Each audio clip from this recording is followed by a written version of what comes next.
friends, welcome to our channel. अब हम पाठ के आगे का जो पार्ट 2 है उसकी शुरुआत करते हैं। शीला अग्रवाल ने साहित्य का दायरा ही नहीं बढ़ाया था, बल्कि घर की चारदीवारी के बीच बैठकर देश की स्थितियों को जानने समझने का जो सिलसिला पिताजी ने शुरू किया था, उन्होंने वहां से खींचकर उसे भी स्थितियों की सक्रिय भागीदारी में बदल दिया। सन 1946-1947 के दिन वे स्थितियाँ, उसमें वैसे भी घर में बैठे रहना संभव था भला। प्रभात फेरियाँ, हड़तालें, जुलूस, भाषण, हर शहर का चरित्र था और पूरे दमखम और जोश खरोश के साथ इन सब से जुड़ना हर युवा का उन्माद। मैं भी युवा थी और शीला अग्रवाल की जोशीली बातों ने रगों में बहते खून को लावे में बदल दिया था। स्थिति यह हो कि एक बवंडर शहर में मचा हुआ था और एक घर में।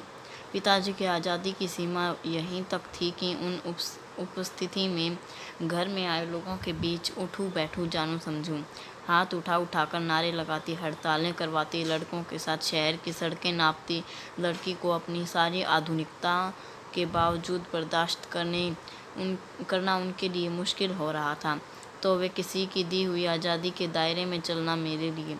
जब रगों में लहू की जगह लावा बहता हो तो सारे निषेध, सारी वर्जनाएं और सारा भय कैसे ध्वस्त हो जाता है, यह तभी जाना और अपने क्रोध से सबको थरथरा देने वाले पिताजी से टक्कर लेने का जो सिलसिला तब शुरू हुआ था। राजेंद्र से शादी की तब तक वह चलता ही रहा। यश कामना, बल्कि कहूँ कि यश लिप्सा पिताजी की सबसे बड़ी दुर्बलता थी और उनमें जीवन की दूरी था। यह सिद्धांत कि व्यक्ति को कुछ विशिष्ट बनकर जीना चाहिए, कुछ ऐसे काम करने चाहिए कि समाज में उसका नाम हो, सम्मान हो, प्रतिष्ठा हो, वर्चस्व हो। इसके चलते ही मैं एक बार उनके कोप से बच गई थी। एक बार कॉलेज की प्रिंसिपल का पत्र आया कि पिताजी आकर मिलें और बताएं कि मेरी गतिविधियों के कारण मेरे खिलाफ अनुशासनात्मक कार्रवाई क्यों न की जाए। पत्र पढ़ते ही पिताजी आग बबूला, यह लड़की मुझे कहीं मुंह दिखाने के लायक नहीं रखेगी। पता नहीं क्या क्या सुनना पड़ेगा वहां जाकर। 4 बच्चे पहले भी पढ़े, किसी ने ये दिन नहीं दिखाया। गुस्से से भनाते हुए ही वे गए थे। लौटकर क्या कहर बरपा होगा इसका अनुमान था। सो मैं पड़ोस की एक मित्र के यहाँ जाकर बैठ गई। माँ को कह दिया कि लौटकर बहुत कुछ गुबार निकल जाए तब बुलाना। लेकिन जब माँ ने आकर कहा कि वे तो खुश ही हैं, चली चल, तो विश्वास नहीं हुआ। गई तो सही, लेकिन डरते डरते। सारे कॉलेज की लड़कियों पर इतना रोब है तेरा, सारा कॉलेज तुम 3 लड़कियों के इशारे पर चल रहा है। प्रिंसिपल बहुत परेशान थी और बार बार आग्रह कर रही थी कि मैं तुझे घर बैठा लूं, क्योंकि वे लोग किसी तरह डरा धमकाकर, डांट डपट कर लड़कियों को क्लासों में भेजते हैं, और अगर तुम लोग एक इशारा कर दो कि क्लास छोड़कर बाहर आ जाओ तो सारी लड़कियां निकलकर मैदान में जमा होकर नारे लगाने लगती हैं। तुम लोगों के मारे कॉलेज चलना मुश्किल हो गया है उन लोगों के लिए। कहाँ तो जाते समय पिताजी मुंह दिखाने से घबरा रहे थे और कहाँ बड़े गर्व से कहकर आए कि यह तो पूरे देश की पुकार है, इस पर कोई कैसे रोक लगा सकता है भला। बेहद गदगद स्वर में पिताजी यह सब सुनाते रहे और मैं अवाक। मुझे न अपनी आंखों पर विश्वास हो रहा था, न अपने कानों पर यह हकीकत थी। एक और घटना आज़ाद हिंद फौज के मुकदमे का सिलसिला था। सभी कॉलेजों, स्कूलों, दुकानों के लिए हड़ताल का आह्वान था। जो नहीं कर रहे थे, छात्रों का एक बहुत बड़ा समूह वहां जाकर हड़ताल करवा रहा था। शाम को अजमेर का पूरा विद्यार्थी वर्ग चौपड़, मुख्य बाजार का चौराहा, यहाँ ये चौपड़ क्या था, मुख्य बाजार का चौराहा पर इकट्ठा हुआ और फिर हुई भाषणबाजी। इस बीच पिताजी के एक निहायत दकियानुसी मित्र ने घर आकर अच्छी तरह पिताजी की लू उतारी। अरे उस मन्नू की तो मत मारी गई है, पर भंडारी जी आपको क्या हुआ? ठीक है, आपने लड़कियों को आज़ादी दी, पर देखते आप जाने कैसे कैसे उल्टे सीधे लड़कों के साथ हड़तालें करवाती, हुड़दंग मचाती फिर रही है वह। हमारे आपके घरों की लड़कियों को शोभा देता है यह सब?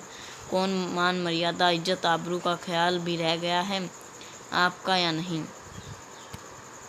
वे तो आग लगाकर चले गए और पिताजी सारे दिन भभकते रहे।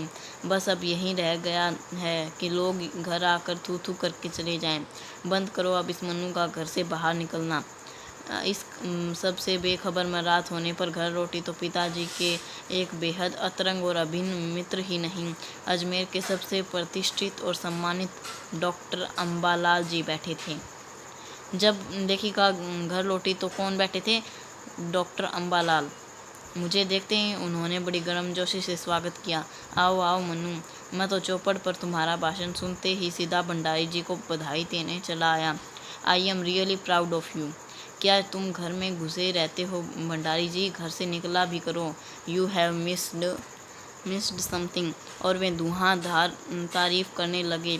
वे बोलते जा रहे थे और पिताजी के चेहरे का संतोष धीरे धीरे गर्व में बदलता जा रहा था। भीतर जाने पर माँ ने दोपहर की गुस्से वाली बात बताई तो मैंने राहत की सांस ली। आज पीछे मुड़कर देखती हूँ तो इतना तो समझ में आता ही है, क्या तो उस समय मेरी उम्र थी और क्या मेरा भाषण रहा होगा। यह तो डॉक्टर साहब का स्नेह था जो उनके मुंह से प्रशंसा बनकर बह रहा था।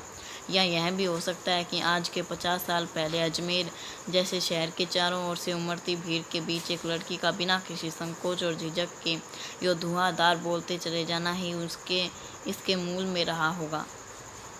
पर पिताजी कितनी झिझक के यूँ धुआंधार बोलते चले जाने की पर पिताजी कितनी तरह के अंतर्विरोधियों के बीच जीते थे। वे एक और विशिष्ट बनने और बनाने की प्रबल लालसा तो दूसरी ओर अपनी सामाजिक छवि के प्रति उतनी ही सजगता।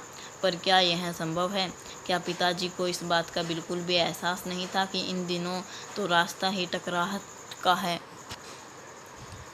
सन 1947 के मई महीने में शीला अग्रवाल को कॉलेज वालों ने नोटिस थमा दिया, लड़कियों को भड़काने और कॉलेज का अनुशासन बिगाड़ने के आरोप में। इस बात को लेकर हुड़दंग न मचे, इसलिए जुलाई में 3rd ईयर की क्लासेज बंद करके हम 2-3 छात्राओं का प्रवेश निषेध कर दिया।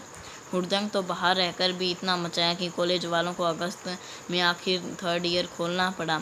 जीत की खुशी पर सामने खड़ी बहुत बड़ी चिर प्रतीक्षित खुशी की सामने यह खुशी भी लाग गई। शताब्दी के सबसे बड़े उपलब्धि 15 अगस्त 1947। Thanks for watching.